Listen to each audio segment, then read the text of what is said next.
নমস্কার বন্ধুরা, প্রিয় কল্যাণ চ্যানেলে আপনাদের সকলকে স্বাগত। আজকে আমি বানালাম পনির মাঞ্চুরিয়ান। তো কীভাবে বানালাম দেখে নেওয়া যাক।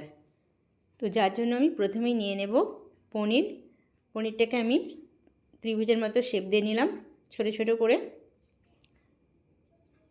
তো আমার সবগুলো কাটা হয়ে গেল। তো এর মধ্যে আমি দিয়ে দিচ্ছি লবণ পরিমাণ মতো, আর দিয়ে দিচ্ছি কর্নফ্লাওয়ার 3 চামচ দেব, আর এর মধ্যে দেব কাশ্মীরি লঙ্কার গুঁড়ো কালারের জন্য, দিয়ে দিচ্ছি হলুদ গুঁড়ো।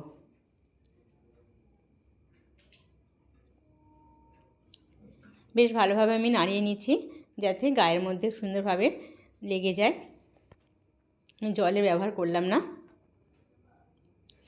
বেশ ভালোভাবে আমি মিশিয়ে নেব এই সময় ধরে।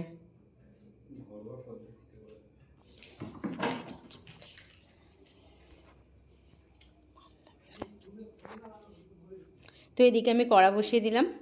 তো তেল হয়ে এসেছে, আমি একটা একটা করে তুলে দেব।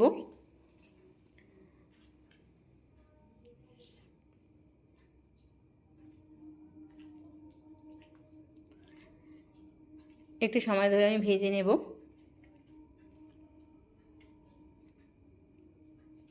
তো ভাজাগুলো আমার হয়ে গেল, তুলে নিলাম।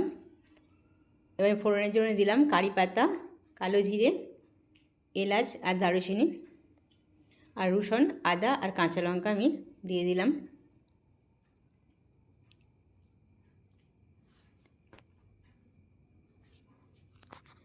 আর মশলার জন্য আমি নিয়ে নেব বাটিতে পড়ে থাকা কর্নফ্লাওয়ারের গুঁড়ো বা যাবতীয় যা ছিল, ওর মধ্যে আমি জিরে, হলুদ গুঁড়ো, ধনে গুঁড়ো দিয়ে দিলাম।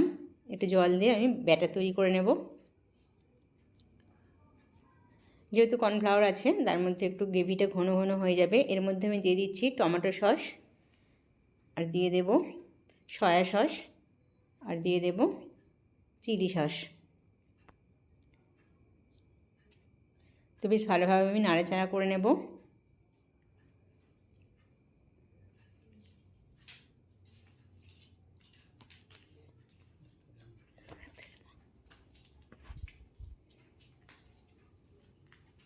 এর মধ্যে আমি পরিমাণ মতো লবণ দিয়ে দিলাম।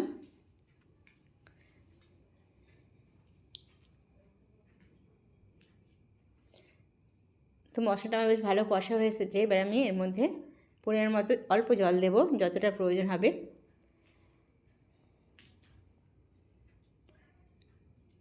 তো একটু ফুটে আসলে আমি এর মধ্যে ভাজা পনিরগুলো দিয়ে দেব।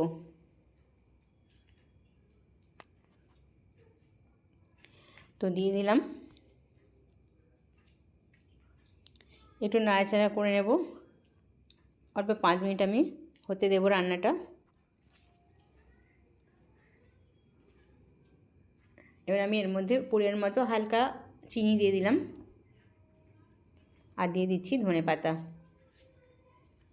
আর অল্প বাটার দিয়ে দিলাম। তো রান্নাটা আমার প্রায় হয়ে এসেছে।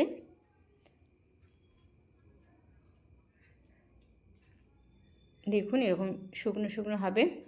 তো রান্নাটা কমপ্লিট। এবার আমি নামিয়ে নেব এবং পরিবেশনের জন্য দিয়ে দেব।